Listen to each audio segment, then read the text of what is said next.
कोई जो है घर में सोना पड़ा हुआ है, कोई गाड़ी, लेट्स से कोई ज़मीन है, उसको बेच के ट्रेडिंग में ले आना। छोटी सी ट्रेड जो है प्रॉफिटेबल होती है, एक आध जो है टीपी हिट हो जाए, आप बहुत खुश हो जाते हो, लेकिन फिर कोई एक लॉस हो जाए, गमगीन होकर बैठ जाते हो। तो ये जो ऑनलाइन इन्फ्लुएंसर्स आपको नजर आ रहे होते हैं, मेजॉरिटी स्कैमर्स हैं, लेकिन जो रियल है ये चीज जो है बहुत ज्यादा तंग कर दी और बंदे को लगता है यार इतने अरसे मैंने मेहनत की है, मैं दरमियान में फंस गया हूँ, ना मैं आगे जा पा रहा हूँ ना मैं पीछे जा पा रहा हूँ। चलो पीछे तो जा सकते हो, लेकिन फंस गया हूँ मैं दरमियान में। ट्रेड लेने से पहले आपको पता हो आप ट्रेड क्यों ले रहे हैं। जितने भी आपके दिमाग में क्वेश्चंस आ रहे हैं, ये टेक्निकल एनालिसिस या फंडामेंटल एनालिसिस सीख के दुरुस्त नहीं होंगे। ये जो अंडरलाइंग मेन इशू है ये आ रहा है आपके। वीडियो में आगे बढ़ने से पहले बता दूं कि अगर आप एक क्रिप्टो वाले बंदे हैं तो आपके लिए एक पब्लिक व्हाट्सएप चैनल है, 20,000 से ज़्यादा बंदा है वहाँ पे। करना आपने क्या है कि वीडियो कंप्लीट करने के बाद डिस्क्रिप्शन और कमेंट सेक्शन में आपको एक लिंक मिल जाएगा, उस पर क्लिक करेंगे आप ज्वाइन हो जाएंगे। सारा कुछ पब्लिकली हो रहा होता है, मार्केट के नेक्स्ट मूव्स क्या चल रहा है, जियोपॉलिटिकल, फंडामेंटल एस्पेक्ट, टेक्निकल, सारा कुछ, और साथ ही साथ अपकमिंग जितने इंपॉर्टेंट इवेंट्स हैं, जो कुछ भी होता है। तो मतलब एक कंप्लीट आपको वहाँ पे क्रिप्टो का इकोसिस्टम, नॉलेज, नेक्स्ट मूव सब बताया जा रहा होता है। आराम से वीडियो कंप्लीट करके वॉच कर लेना। अब वीडियो आगे कंटिन्यू करते हैं।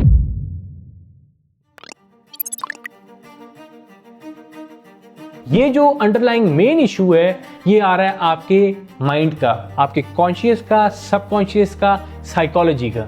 ये जितनी बातें मैं बता रहा हूँ आपके साथ रेजोनेट कर रही हैं, आप जो है महसूस कर पा रहे हो कि हाँ भाई ये इशू आ रहे हैं हमें। ये कैसे मैं बता पा रहा हूँ, क्यों? क्योंकि मैं भी इसी फेज से गुजरा हूँ और इंशाल्लाह जो चीज़ें मैंने फेस की हैं, जो प्रॉब्लम्स मुझे आई हैं, मैं चाहूँगा कि उतना टाइम आपको ना लगे। तो आज की वीडियो एक कंप्लीट रोड मैप होगी। सबसे पहले आपको पता लगेगा असल इशू कहाँ पे आ रहा है, और दूसरा जो है आपको पार्ट में पता लगेगा सॉल्यूशंस का कि उन चीज़ों को किस तरह से हल करना है, और एंड पे आप इस काबिल होंगे कि जो दरमियान में फंसे हुए हैं ना, यहाँ से इंशाल्लाह निकल जाएंगे। जो मेन इशू आता है ना ट्रेडर्स को, और मेजॉरिटी जो दरमियान में फंस जाते हैं, वो ये होता है कि वो फाइनेंशियली स्ट्रगल कर रहे होते हैं। यानी उनको कुछ प्रूव करना होता है दुनिया को, अपने पेरेंट्स भी हो सकते हैं, रिलेटिव्स भी हो सकते हैं, कोई भी हो सकता है। उस प्रूव करने की वजह से वो चीज़ों को उस तरह रियल टाइम में एग्जीक्यूट नहीं कर पा रहे होते हैं। तो मेन इशू आ गया फाइनेंशियल स्ट्रगल करने का। दूसरा इशू आ गया चीज़ें जल्दी जल्दी अचीव करने का। ये जो जल्दी वाली चीज़ है ये मारती है, और ये जल्दी वाली बंदे के दिमाग में आती कहाँ से है कि भाई मैं जल्दी अचीव करूँ ये सारा कुछ ऑनलाइन इन्फ्लुएंसर्स को देख के। ये बात तो मैं हर मर्तबा रिपीट करता हूँ कि 99% ऑनलाइन स्कैमर्स मौजूद हैं, लेकिन ये बात आपको खुद भी समझनी होगी कि लेट्स से कुछ जेन्युइन भी मौजूद होंगे, सारे स्कैमर्स थोड़ी हैं।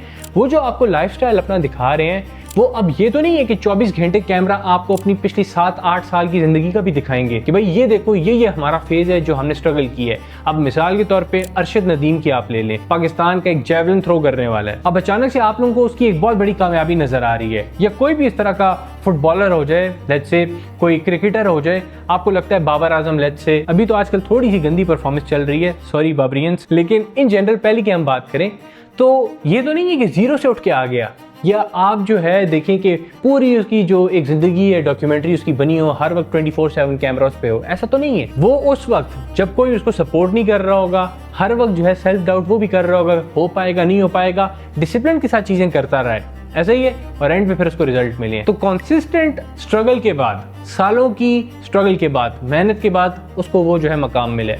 तो ये जो ऑनलाइन इन्फ्लुएंसर्स आपको नजर आ रहे होते हैं, मेजॉरिटी स्कैमर्स हैं, लेकिन जो रियल है इन्होंने भी तो बहुत मेहनत की है ना, वो चीज़ आपको नज़र नहीं आ रही है, और आपको फिर लगता है सिर्फ 1 साल मेहनत करके मैं वो सब अचीव कर लूँ जो उन्होंने 8, 9, 10 साल मेहनत करके की है। चलो ये चीज़ें तो उम्मीद आपको क्लियर हो गई होंगी। जो फाइनेंशियल आपको इशू आ रहा है और जल्दी जल्दी चीज़ें अचीव कर रहा है क्योंकि आपने लोगों को प्रूव करना है, या आपने ऑनलाइन देखा है उसके पास वो चीज़ है, आपको भी वो चाहिए, इस वजह से आप स्ट्रगल कर रहे हैं और फंसे हुए हैं। लेकिन फिर भी मेन इशू ये आता है कि चार्ट्स में जब आपको पता है कि अगला डायरेक्शन भी क्या है, फिर भी आप क्यों लॉस कर जाते हैं।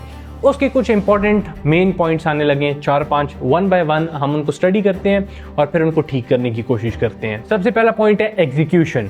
आपका एनालिसिस बेशक ठीक हो, अगर आप उसको राइट मैनर में एग्जीक्यूट नहीं कर सकेंगे आप लॉस कर जाएंगे। मिसाल के तौर पे आपको पता है एक एसेट ने पंप करना है, लेकिन अब आप फोमो में एंट्री ले लें कि भाई ये पंप करने वाला है, जल्दी से मैं एंट्री ले लूँ, तो आपने क्या किया, गलत एग्जीक्यूशन कर ली, वो पहले नीचे आ गया और अब आप डर गए कि आपका हो सकता है एनालिसिस गलत हो जाए, आप एनालिसिस पैरालिसिस के शिकार हो गए और इस वजह से आपने ट्रेड क्लोज कर दी, उसके बाद वो उसी डायरेक्शन में निकल गई। तो यहाँ पे मेन इशू क्या है, एग्जीक्यूशन का। तो आपको अपनी एग्जीक्यूशन ठीक करनी है और इसको ठीक करने के 3 बड़े सिंपल से तरीके हैं। ट्रेड लेने से पहले आपको पता हो आप ट्रेड क्यों ले रहे हैं। फोमो में नहीं लेना, कोई इस तरह नहीं लेना कि भाई शायद ये ऊपर निकल जाए, शायद वाली चीज़ें यहाँ नहीं चलती। रीजनिंग क्या है ट्रेड लेने की, पहले आपने रीजन जो है स्टडी करिए। दूसरा, उसके बाद आपने डिसाइड करना है टारगेट क्या होगा इसका। टारगेट और स्टॉप लॉस आपने ट्रेड से पहले डिसाइड कर लेना है। और लास्टली कि आप अब इंटर कब होंगे इस ट्रेड में। ये नहीं है कि बहुत नीचे जो है वेट करते करते उधर आए ही ना, ये नहीं है कि बहुत पहले एंट्री ले लें, दरमियान में एंट्री लें, या तो फिर पार्ट्स में डिवाइड करके एंट्री लें। वो आप तक है कि आपका सिस्टम कैसा है, लेकिन इस तरह से आपने अपनी एग्जीक्यूशन ठीक करनी है। जो सबसे बड़ा एक मेन इशू आ रहा है जिस वजह से आप ना सिर्फ अनप्रॉफिटेबल है बल्कि हर वक्त खुद को सेल्फ डाउट कर रहे हैं, तो ये चीज़ आपने कर लेनी है। दूसरा इंपॉर्टेंट जो रीज़न है वो ये है कि आप रिस्क को सही से मैनेज नहीं कर पा रहे हैं। एक ट्रेड आपको अच्छी लग रही है, आपने क्या किया उसमें $200 डाल दिए। एक आपको ज़्यादा अच्छी नहीं लग रही है, आपने $100 डाल दिया। आप मतलब सिर्फ इस बेस पे कि एक चीज़ आपको अच्छी लग रही है, नहीं लग रही है, कैपिटल बढ़ा रहे हैं कम कर रहे हैं। सब ट्रेड्स में कांस्टेंट रखें जो आप इनपुट करेंगे कैपिटल का। कोई आपको ना बढ़ाने की ज़रूरत है ना कम करने की ज़रूरत है। हाँ, लेट्स से आपके बार बार एसएल हिट हो रहे हो, थोड़ा कॉन्फिडेंस गेन करने के लिए कम कैपिटल बंदा ट्रेड में डाल देता है कि थोड़े कैपिटल से दोबारा हिट होना स्टार्ट हो, फिर कैपिटल जो है इंक्रीज कर देता है। लेकिन ये नहीं है कि एक ट्रेड में 200 डालें, एक में 100 डालें, एक में 50 डालें। ये आपने चीज़ को ख़त्म कर देना है। आपको जब पता होगा कि मेरी टीपी ये है, मेरा एसएल ये है और अब मैंने इस ट्रेड में सिर्फ इतना पैसा डालना है और अगर एसएल हिट हो गया मुझे बस मैक्सिमम इतना लॉस होगा, फिर जो डर है ना ख़त्म हो जाएगा। फिर आप ट्रेड को ट्रेड की तरह देखेंगे, ना कि एक पैसा बनाने की मशीन देखेंगे कि भाई जल्दी से मेरे इस ट्रेड में इतने डॉलर्स बन जाए। क्योंकि आपको पता होगा टीपी हिट होगी इतना प्रॉफिट होगा, स्टॉप लॉस हिट होने पे इतना प्रॉफिट होगा और आप एक रोबोट की तरह थोड़ा बिहेव करने लगेंगे। आप सिर्फ अपने रूल्स को जब फॉलो करेंगे, रिस्क मैनेज करेंगे, तो फिर ये डर भी खत्म हो जाएगा और जो दरमियान में आप फंसे हुए हैं वो चीज़ भी खत्म हो जाएगी। एक और इंपॉर्टेंट चीज़ जो मैं अक्सर देखता हूँ वो है लाइफ सेविंग्स का ले आना। कोई जो है घर में सोना पड़ा हुआ है, कोई गाड़ी, लेट्स से कोई ज़मीन है, उसको बेच के ट्रेडिंग में ले आना। क्यों? ऑनलाइन ट्रेंड चल रहा है, मैं भी जल्दी से कामयाब हो जाऊंगा।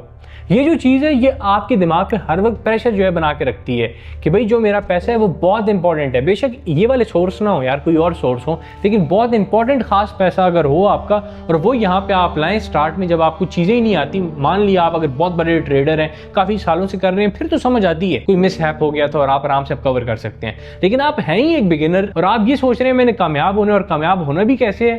इंपॉर्टेंट चीज़ें बेच के वो वाला कैपिटल ला के आप जो है ट्रेड करेंगे तो कैसे कामयाब होंगे जब आपके सबकॉन्शियस में हर वक्त प्रेशर बना रहेगा। जो आप ट्रेड डालेंगे $1 ऊपर जाने से आपकी खुशी जो है कहीं रुकेगी ही नहीं, और अगर वो लॉस में चला गया उतना ही आपका जो है उसे डबल गम होगा।